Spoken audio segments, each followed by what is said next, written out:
आज जो हमारे गेस्ट हैं यहाँ पर अभी पीछे बैक स्टेज पर, उन्होंने अपनी एक बहुत बड़ी कंपनी खड़ी करी है बहुत कम टाइम के अंदर। आई एम 100% श्योर आप सबने उनकी कंपनी का नाम सुना होगा। उनकी कंपनी का नाम है Rapido. Please give an energetic and warm welcome to the founder of Rapido, mister Pawan.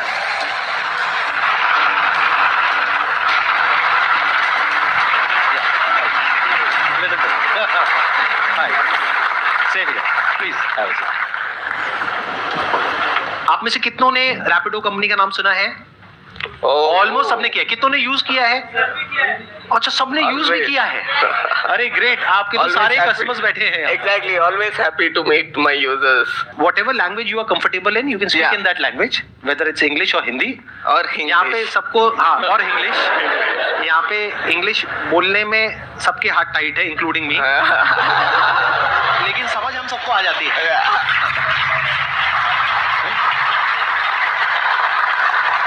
Can you just explain कि आइडिया कहाँ से आया आपके पास में? आप आइडिया देखोगे ना रैपिडो का और सीधा सीधा बात करेंगे तो ये आइडिया इतना नया नहीं है। कोई और 4 व्हीलर पे कर रहा है, 2 पहिए निकाल दो, हमारा आइडिया है। Right. In a way that is the truth. Yeah.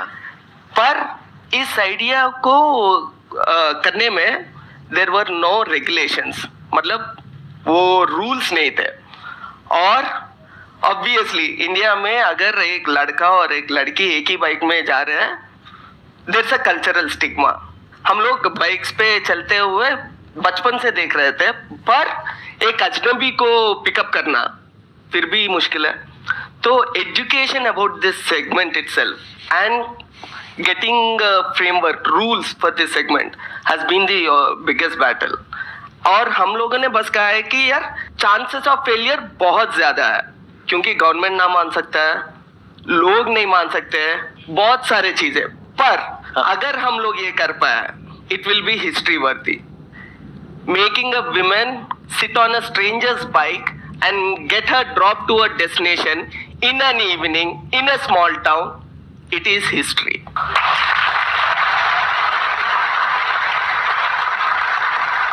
सबसे बड़ा चैलेंज मुझे ये नजर आ रहा है कि जब आपने शुरू किया उस टाइम पे कोई प्रॉपर गवर्नमेंट की रेगुलेशंस नहीं थी। इन द सेंस ऐसा नहीं था कि 2 व्हीलर के पीछे ये येलो कलर की नंबर प्लेट लगी हुई है जैसा टैक्सीज के अंदर होता है है ना, और क्लियर डिमार्केशन हो कि ये कमर्शियल यूज के लिए है, ये पर्सनल यूज के लिए है।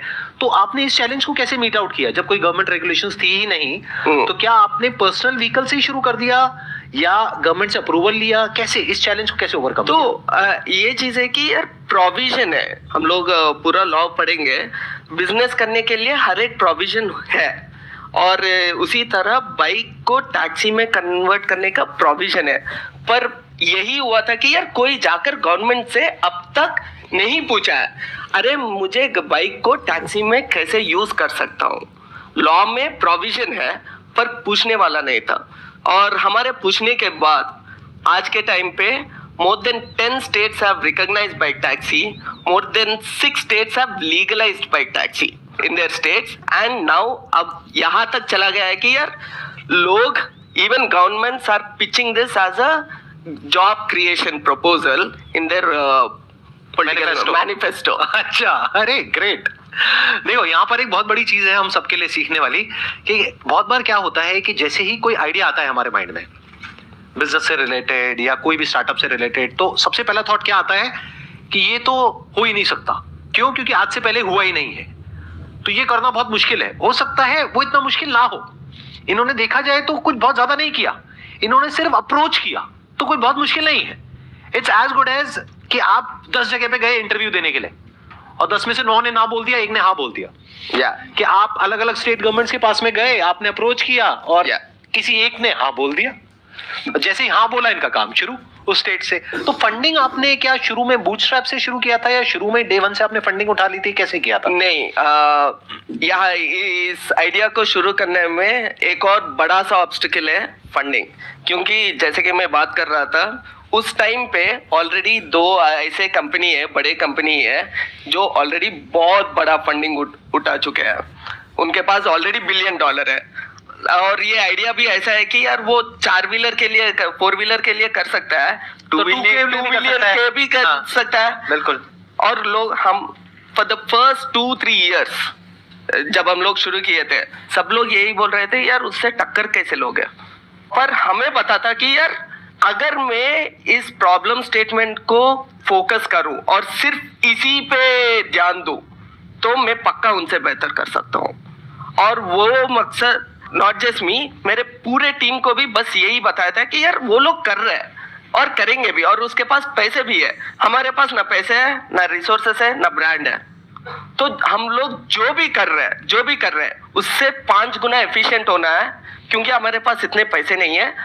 और अगर कस्टमर और ड्राइवर, हम अपने ड्राइवर्स को कैप्टन्स करके बुलाते हैं, कस्टमर और कैप्टन अगर सोचे यार मुझे रैपिडो क्यों डाउनलोड करना है, उसके पास सीधा सीधा आंसर होना है, तो वो सॉल्यूशन, वो वैल्यू क्या है, चलो फिगर आउट करते हैं। तो ऐसे सोचते सोचते हम लोगों ने बहुत सारा नए चीजें करने के लिए मिला है। जैसे कि 2015 में जब हम लोग शुरू किए थे, ये यूपीआई के पहले था, पर हम लोगों ने सोचा है कि यार बाइक टैक्सी कोई भी ज्वाइन कर सकता है, और हम लोग बोलते हैं कि यार be your own boss by joining in Rapido. वैसे ही बाकी कंपनीज भी बोल रहे थे अपना खुद का मालिक बनो, ड्राइव करो, टैक्सी ड्राइव करो, खुद का मालिक बनो। हम लोग भी बोलते थे कि यार रैपिडो ड्राइवर बनो, खुद का मालिक बनो। पर मालिक का क्या मतलब होता है? मालिक का ये मतलब होता है कि यार आप कुछ कमा रहे हो, वो आपका पैसा है। बाकी कंपनीज में हम लोगों ने देखा है वहां पे वीकली सेटलमेंट होता है, मंथली सेटलमेंट होता है, मतलब जो भी पैसे कमा रहे हो आपको 1 हफ्ते के बाद मिलता है या 1 महीने के बाद मिलता है। तो वो तनख्वाह की तरह है, बी योर ओन बॉस, खुद का मालिक कहाँ पे है? तो उस टाइम पे हम लोगों ने एक instant payment product, which means जो भी कमा रहे हो वो डायरेक्टली आपके बैंक में जाएगा। ये यूपीआई के पहले है। यूपीआई के बाद तो कैसे किया आपने? हम लोगों ने एक बैंक के साथ बहुत परसुएड करके, बहुत इंसिस्ट करके, we were the first guys to work with Yes Bank and come up with instant payments product. उन लोगों ने हमारे लिए एक कस्टमाइज सॉल्यूशन क्रिएट किया हुआ है। उसमें पूरी पेमेंट उसके पास चली गई। मैं हूँ वो कैप्टन आपका, और पूरी पेमेंट मेरे पास में आ गई। उसमें फिर आपको क्या बेनिफिट हुआ? दी कैप्टन्स दे पे अस कमीशन from their money. अच्छा, and what is that commission percentage? It's 15% around. Bike है या जो स्कूटर है वो भी कैप्टन का है? हाँ, कैप्टन का ही है। So one of my other visions, मेरा एक और सपना था कि यार रैपिडो के through I want to create employment at a mass scale. And अगर एक स्टूडेंट को 2 क्लासों के बीच 1 घंटा भी मिले, मेरा मकसद ये है कि यार वो बंदा आए, रैपिडो पे काम करो, पैसे कमाओ, सैटरडे मूवी देखो, या जो करना है करो, पर अपनी कमाई खुद करो। I must say it's a great idea, लेकिन यहाँ पर मुझे एक बहुत बड़ा चैलेंज नजर आ रहा है। For example, I am the kind of a guy, मान लेते हैं, just as an example, not I am, but मान लेते हैं कि मेरी इंटेंशन ठीक नहीं है। मेरा है कि आपके प्लेटफॉर्म को, आपके ब्रांड को यूज करके अपना कुछ ऐसा करना है विच इज इलीगल, और मैं आपके पास आता हूं, और जो भी आपका वेरिफिकेशन का क्राइटेरिया है, आपका होगा कि ये इस तरीके से आप वेरीफाई करते होंगे, व्हाटएवर इट इज, उन सारे क्राइटेरियाज पे मैं पास हो जाता हूं, और मेरे को आपका प्लेटफॉर्म मिल जाता है, यानी आपका ब्रांड नेम मिल जाता है। तो अब जो पैसेंजर है उसकी सेफ्टी को आप कैसे इंश्योर करोगे? Like you said, we have a strict verification process and we have a background verification process. Document verification एक होता है, बैकग्राउंड वेरिफिकेशन एक होता है, उसके बाद एक ट्रेनिंग कोर्स होता है। मान लो ये सब कुछ उसने पास कर लिया, देन हमारे पास एक पीरियड होता है कॉल्ड हैंड होल्डिंग पीरियड। उसमें right from the way driver कैसे चला रहा है, अगर स्पीड चला रहा है, 60 के ऊपर जा रहा है पता चलता है, स्टीप टर्न ले रहा है पता चलता है, रूट बिहेवियर एंड एवरीथिंग पता चलता है। अगर कुछ फीडबैक सब्जेक्टिव हो जो हमें मोबाइल से या ऐप से नहीं मिलता है, हम लोग यूजर से लेते हैं। यूजर को हम लोग सब कुछ पूछते हैं, is your captain behaving in a proper manner, did you feel any uncomfort, ये सारे चीजें रेटिंग्स हम लोग every ride we track, and we have the best quality team whose only job is to make sure that this platform is safe. एक बार ना यहाँ पे practically I think voting ही कर लेते हैं, क्योंकि अभी बहुत सारे लोगों ने कहा था इस सेशन के शुरू में कि आपने कभी ना कभी रैपिडो की सर्विस यूज करी है। कितने लोग हैं जिन्होंने रैपिडो को कभी ना कभी यूज किया है? कितने लोग हैं जिनका एक्सपीरियंस बहुत अच्छा रहा है, वो अपने हाथ ऊपर रखिए। ऑलमोस्ट सबका। दैट्स अ बिग अचीवमेंट जी। So big round of applause.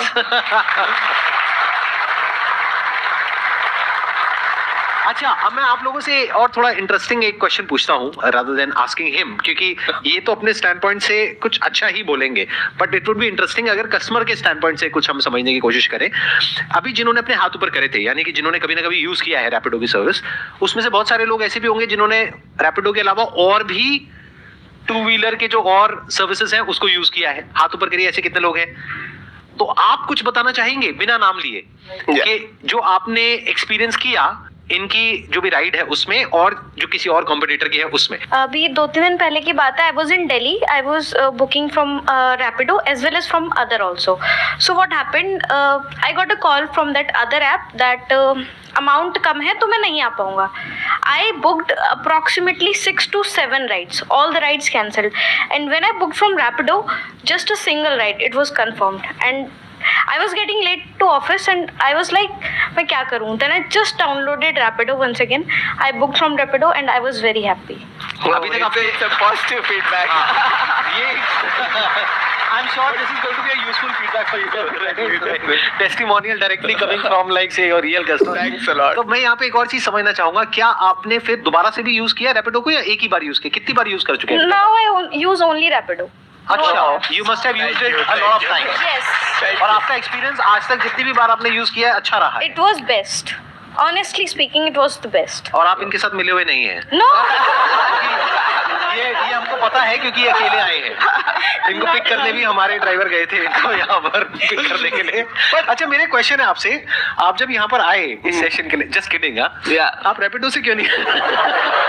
मैं एक्चुअली मोनिका जी को बता रहा था कि यार आप लोकेशन भेज दो, मैं आ जाऊंगा, and I usually travel on Rapido. अच्छा, देखो ऐसा नहीं है कि यार हम लोग सब कुछ सही कर रहे हैं, बहुत सारे जगह है जहाँ पे हमको इम्प्रूव करना होता है.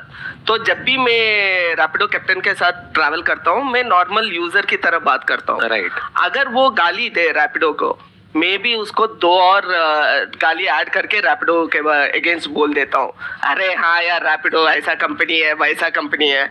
क्या होता है, वो बंदा सच में ओपन होना शुरू करता है. And I get to know a lot of feedback from these captains on my rides. All करते रहते हैं ऐसी राइड्स? मतलब मैं सिर्फ रैपिडो यूज करता हूँ. अगर सच में बोलूं तो अगर रैपिडो का सबसे लॉयल कस्टमर मैं रहूंगा. अच्छा.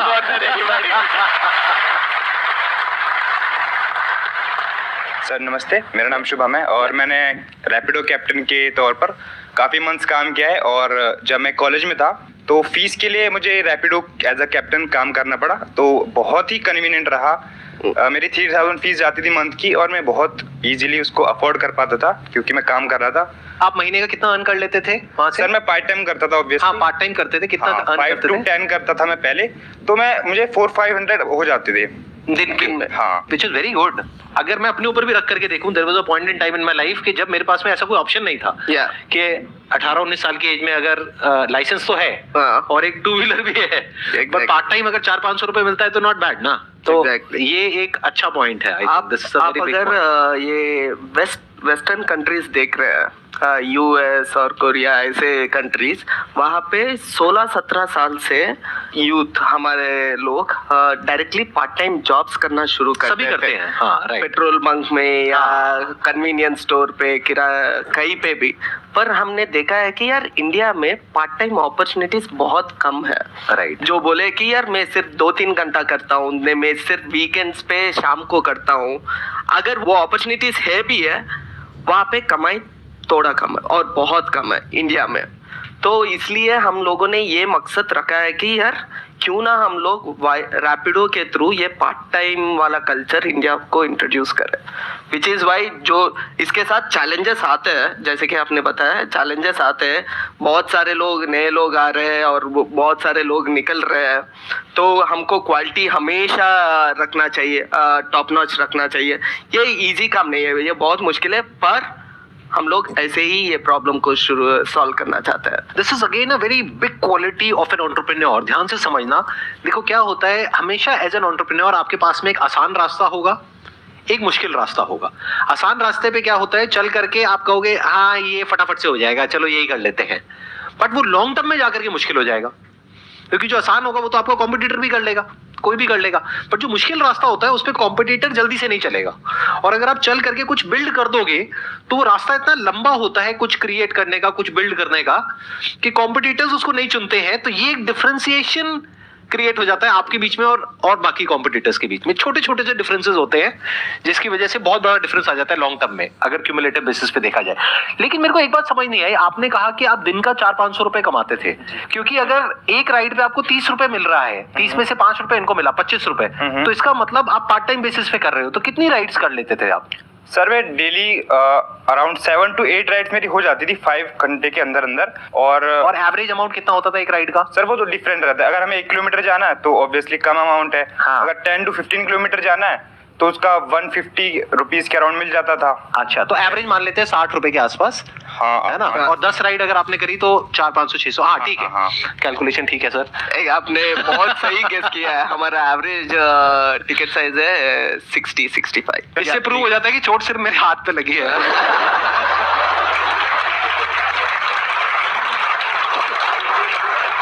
एक चीज हम लोगों ने पक्का किया, मैं और स्पेशली मेरा टीम, कि यार कभी पीछे नहीं गया।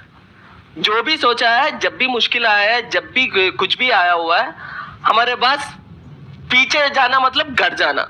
और घर में हम लोगों को ऑलरेडी मिल रहा था कि यार आप लोग कर क्या रहे हो, तो पीछे जाना ऑप्शन ही नहीं था, सिर्फ आगे बढ़ना ही एक ही रास्ता बचा था। So we kept on solving and after like 3-4 years then people started to take notice of Rapido. अगर आप सब लोग से पूछता हूँ आपको Rapido कब पता चला है, बहुत कम लोग होंगे जो 6 साल पहले, 4 साल पहले, जो भी पता होगा आपको रिसेंटली पता होगा। आई थिंक पिछले 1-2 साल 3 साल में ही ज्यादा हुआ है, मैंने जो नोट किया है। उसके पहले 4-5 साल हम लोग बस एक ही काम किया है, हेड्स डाउन एग्जीक्यूशन। एक एक प्रॉब्लम स्टेटमेंट निकाले, कस्टमर को ये इनकन्वीनियंट लग रहा है, कस्टमर को कैप्टन का वो परफ्यूम पसंद नहीं आ रहा है, यहाँ तक the smallest of the details को पकड़ के कैसे सॉल्व करना है। ये आपने कैसे सॉल्व किया? परफ्यूम आप देते हैं? I am just curious to know, मतलब ये कैसे सॉल्व किया ये प्रॉब्लम? मान लो कि मतलब कोई है कैप्टन, उसके बहुत स्मेल आ रहा है, how do you solve that problem? So we try to do coms communications. हाँ। हम लोग लिटरली उनको, हमारे 7 लाख कैप्टन्स को हर बार जाकर यार ये लगाओ वो ये लगाओ, राइट। बट उनको हम लोग सजेस्ट करते हैं आपको अच्छा रेटिंग चाहिए तो ये 2-3 चीजें करना पड़ेगा, और रेटिंग्स के ऊपर हम लोग थोड़ा इंसेंटिवाइज करते हैं ताकि वो लोग मोटिवेट हो जाए कि यार ये फॉलो करके अच्छा रेटिंग पाए। क्या इसको आपने रेटिंग में भी इनकॉर्पोरेट किया, इन द सेंस कि रेटिंग में आप 4-5 चीजें पूछते होंगे, क्या उसमें ये भी पूछा है कि जो आपका कैप्टन था, हम लोग हाइजीन करके पूछते हैं रेटिंग में। हम लोग प्रोफेशनलिज्म, नहीं क्योंकि यही तरीका है पता करने का, है ना, ऑब्जेक्टिवली पता करने का। प्रोफेशनलिज्म, बिहेवियर, ड्राइविंग, एक में सब सेक्शन होता है, हाइजीन वैसे। First of all good afternoon sir. Good afternoon sir. Actually क्या हुआ था कि मैं पहले बाकी जो प्लेटफॉर्म है वो और रैपिडो दोनों यूज करती थी, तो मैंने क्या फील किया, sorry sir but I feel कि थोड़ा महंगा है रैपिडो, तो मैंने फिर अदर प्लेटफॉर्म पे स्विच कर लिया। तो आज सुबह जब मैं आ रही थी, मैं गुड़गांव से आई हूँ, तो एक्चुअली क्या हुआ, मैं जो दूसरा प्लेटफॉर्म यूज करती थी वो उन्होंने मेरी राइड एक्सेप्ट नहीं की, वो मतलब केप्ट ऑन कैंसिलिंग। फिर उसके बाद मैं मतलब पीजी वगैरह जहाँ भी रहती हूँ, मैं नीचे आई तो मेरे को एक रैपिडो ड्राइवर आगे मिला और मैं ऐसे ऑटो वाले से पूछ रही थी कि मुझे यहाँ जाना है। Then he suddenly asked by himself कि मैडम आपको कहाँ जाना है, तो आई सेड कि मेट्रो स्टेशन जाना है।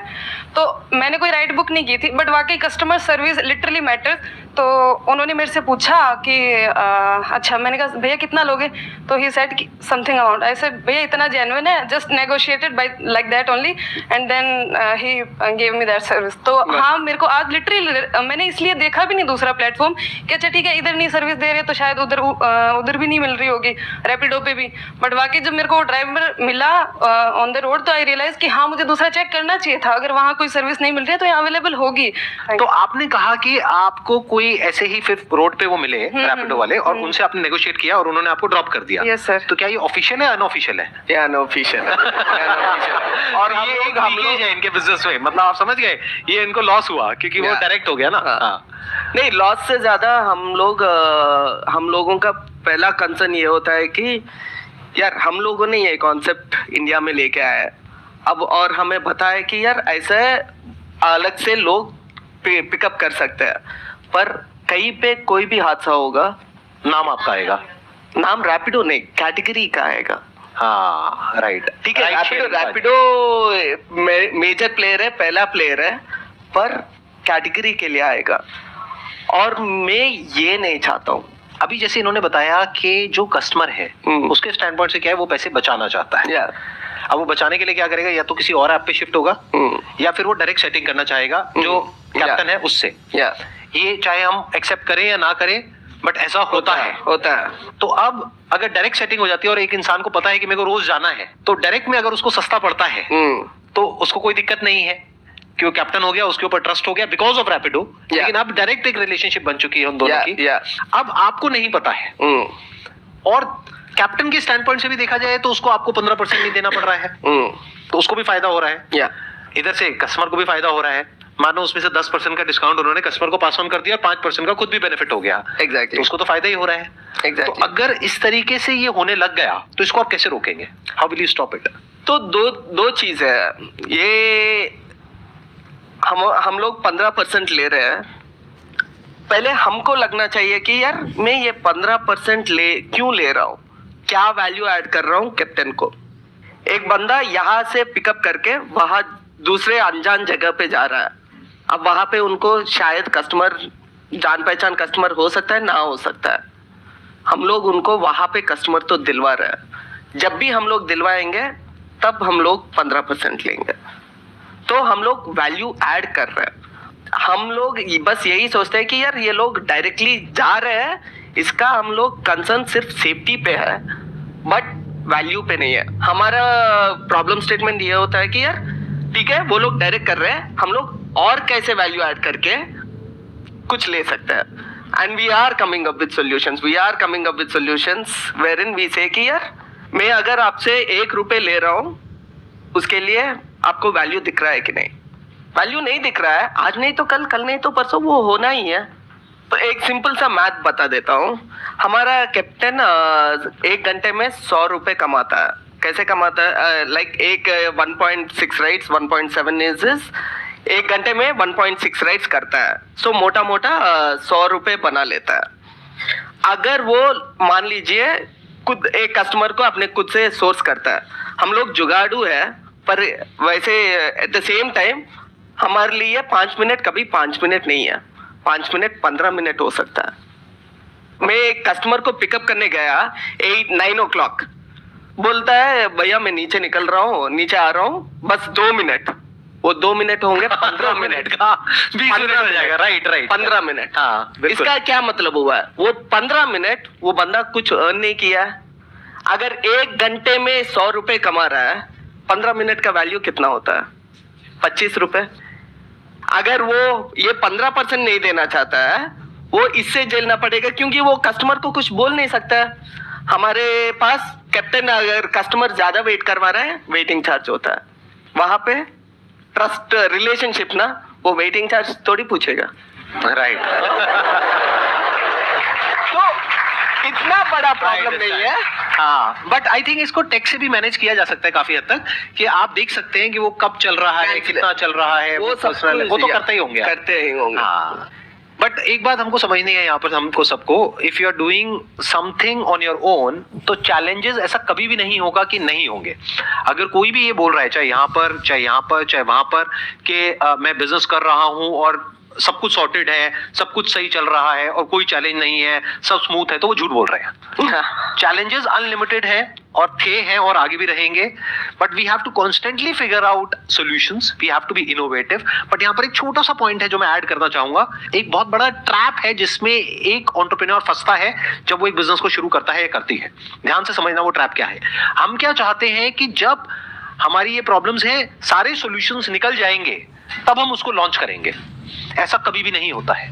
तो आपको क्या करना है, पहले सबसे बड़ी प्रॉब्लम देखनी है क्या है जो आप अपने प्रोडक्ट या सर्विस के थ्रू सॉल्व कर रहे हो, उसके साथ में अपने प्रोडक्ट को लॉन्च करो। साथ साथ में आपको और प्रॉब्लम्स दिखेंगी जिसके आपको सॉल्यूशंस निकालने हैं। तो वो हो गया इनोवेशन डिपार्टमेंट। तो एक तरफ से इनोवेशन चलता रहेगा कॉन्स्टेंटली, हमेशा के लिए, और एक तरफ से सेल्स और मार्केटिंग चलती रहेगी। अगर आप ये सोचोगे मैं सारा इनोवेशन कर लूंगा या कर लूंगी फिर इस प्रोडक्ट को लॉन्च करूंगा, तो आप फंस चुके हो, आप बहुत बुरे तरीके से एक ट्रैप में फंस गए हो। और मैं इस बेस पे आपको बता रहा हूं क्योंकि पास में मैं इस तरीके से इस ट्रैप में फंसा हूं। आई एम श्योर आपने भी एक्सपीरियंस किया होगा कभी ना कभी। Exactly. कि हम यही सोचते रहते हैं कि जब ये हो जाएगा तब हम इसको करेंगे। परफेक्शन करके, क्योंकि परफेक्शन को एम करना गलत चीज नहीं है। तो हम लोग सोचते हैं कि यार ये थोड़ा परफेक्ट करता है, ये थोड़ा परफेक्ट करता है, ये थोड़ा परफेक्ट करता है। पर जिंदगी में जैसे कि संदीप जी बता रहे हैं, आई हैव ऑलवेज सीन शुरू करना is the most effective thing. Just doing it is the most effective thing.